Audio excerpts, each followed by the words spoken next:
Welcome, and from now is a Vodafone Smart 4 Max, and today I will show you how to enable the developer options. So to start off, we will need to open up the settings app,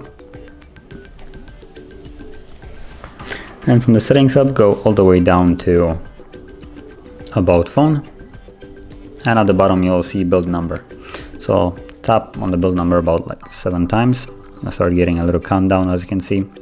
At the 7th you get a message, you are now a developer, and if you go back you will now see additional option, the developer options. So you can tap on it, and from here you have access to all the developer options.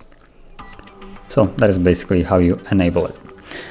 And if you found this very helpful, don't forget to hit like, subscribe, and thanks for watching.